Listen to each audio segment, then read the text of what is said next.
Assalamualaikum warahmatullahi wabarakatuh. Bertemu lagi di pembelajaran pendidikan agama Islam.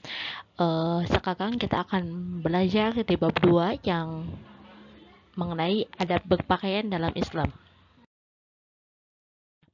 Di sini yang dimana di dalam surah An-Nur ayat 31 dijelaskan Bismillahirrahmanirrahim. Wa qulil mu'minati yaghdudna min absarihinna wa yahfadna furujahunna wa la yubdina zinatahunna illa ma dhahara minha wa yadribna bikhumurihinna ala juyubihinna wa la yubdina zinatahunna illa li bu'ulatihinna aw abaihinna aw abai bu'ulatihinna aw abnaihinna aw abnai bu'ulatihinna aw ikhwanihinna aw bani ikhwanihinna aw bani akhwatihinna aw nisaihinna aw ma malakat aymanuhunna aw ittabi'ina ghairi ulil irbati minal rijali aw at-tifli alladhina lam yadhharu ala awratin nisa wala yadribna bi arjulihinna liya'lama ma yukhfifna min zinatihinna wa tubu ilallahi jami'an ayyuhal mu'minuna la'allakum tuflihun.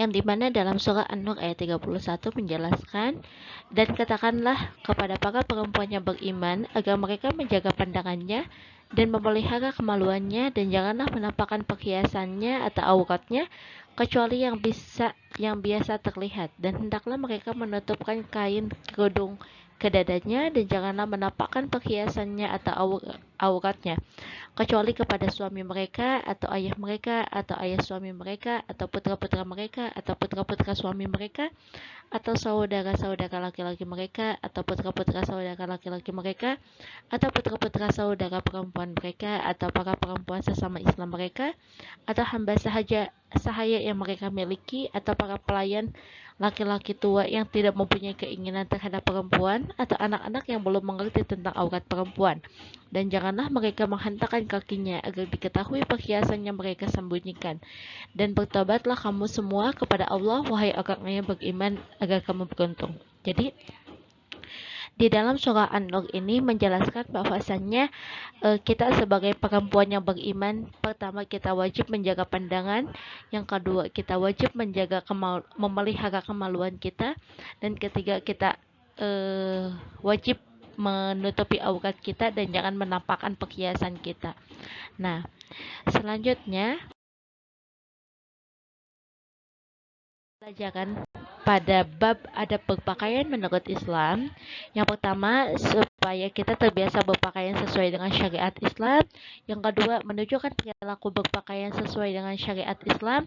Ketiga, analisis ketentuan berpakaian sesuai syariat Islam. Dan keempat, menyajikan keutamaan tata cara berpakaian sesuai syariat Islam. Oke. Pada bab ini pertama kita akan belajar mengenai kedudukan pakaian dalam Islam. Jadi kita harus paham dulu apa itu Islam dan apa itu pakaian dan bagaimana pakaian dalam Islam tersendiri.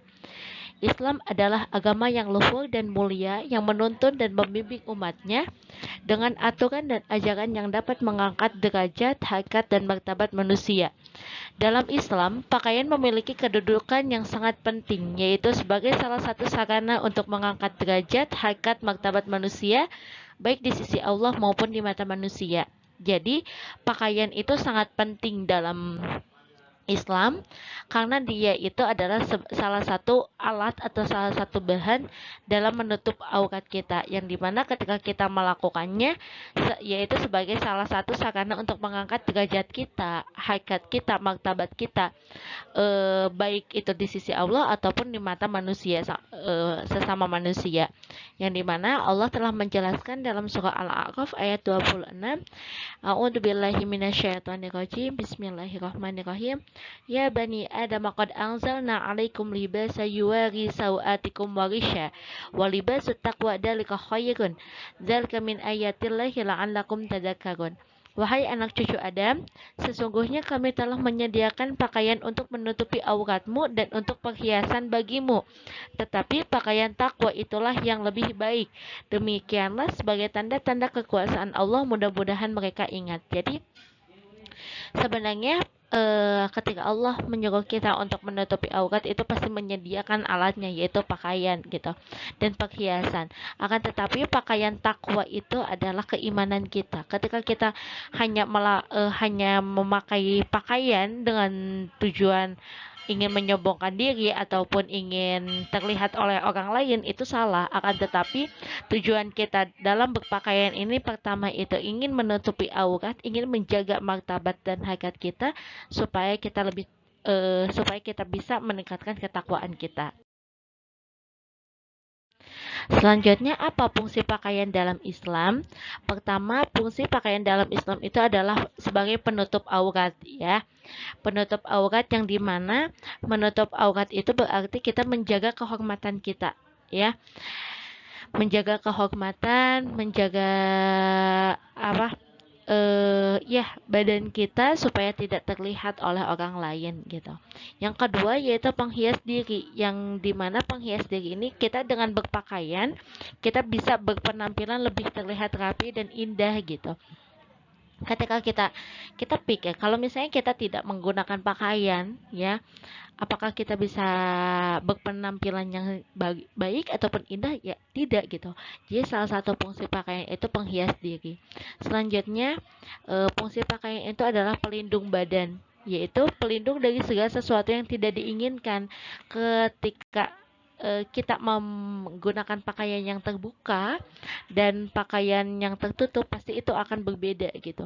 Ketika kita menggunakan pakaian tertutup, maka orang-orang jahat ataupun mara bahaya dari lawan jenis juga itu akan berkurang gitu, akan mengurangi kita, yaitu yang dimana sebagai pelindung. Akan tetapi beda halnya dengan manusia-manusia atau perempuan-perempuan khususnya yang menggunakan pakaian yang terbuka ya, yang dimana ada bagian badannya yang terlihat oleh lawan jenis dan seperti itu, yang dimana bisa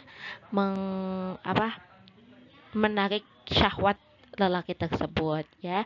Jadi fungsi pakaian dalam Islam itu ada 3. Pertama itu penutup aurat, penghias diri, dan pelindung badan. Yang dimana dari fungsi ini bukan semata-mata hanya fungsi, akan tetapi dapat memiliki kemanfaatan, dapat mendapatkan kemanfaatan bagi diri kita. Nah, terus tadi ketika di situ ada dijelaskan fungsi dalam pakaian, terus apakah kita sebagian aurat kita itu boleh terlihat oleh orang lain, yang dimana itu adanya mahram ya, orang-orang yang haram dinikahi. Pertama dalam segi keturunan, siapa aja, ibu atau nenek atau bapak kakek, terus anak cucu. Nah itu saudara perempuan, sekandung, sebapak atau seibu itu boleh ya. Misalnya kita perempuan punya saudara laki-laki yang sekandung, itu boleh kita aurat kita boleh terlihat gitu kan. Terus bibi atau uwa dari bapak. Nah, bibi atau uwa dari bapak, bibi berarti perempuan ya, perempuan yang dari bapak boleh. Terus bibi atau uwa dari ibu yang saudara perempuan dari ibunya boleh. Anak perempuan dari saudara laki-laki, berarti anak perempuan dari saudara laki-laki. Misalnya berarti keponakan ya, keponakan itu boleh melihat aurat. Terus anak perempuan dari saudara perempuan. Nah, itu dari segi keturunan. Selanjutnya dari segi persusuan. Dari persusuan berarti yang satu susu gitu kan. Pertama ibu yang menyusui, yang kedua saudara perempuan sepersusuan. Yang ketiga ada orang-orang yang haram dinikahi dari segi pernikahan gitu. Karena terjadinya pernikahan, kita itu jadi mahram gitu. Mahram itu jadi hanya orang-orang yang haram dinikahinya saja gitu. Yang pertama itu ibu, istri atau mertua. Nah, anak tiri ya, anak tiri entah itu dari ayah ataupun dari suami ataupun dari istri anak ataupun menantu ya, berarti menantu untuk pihak. Jadi misalnya kita punya mertua, nah mertua kita itu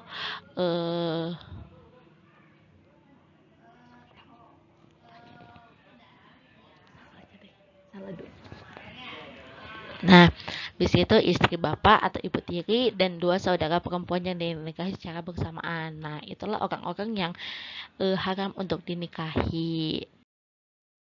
Selanjutnya, syarat-syarat pakaian yang menutup aurat gitu. Apa saja yang menjadi syarat-syarat pakaian dalam menutup aurat ini? Pertama, pakaiannya longgar dan tidak ketat. Jadi, kenapa Islam itu sangat menjaga apalagi terhadap perempuan ya? Karena kita itu adalah kita itu mutiara lah istilahnya, yang dimana kita itu berharga, bernilai gitu, yang tidak boleh terlihat oleh siapapun gitu, yang bukan mahram kita, yang bukan halal kita. Yang kedua, kainnya tebal sehingga tidak dapat diterawang ya.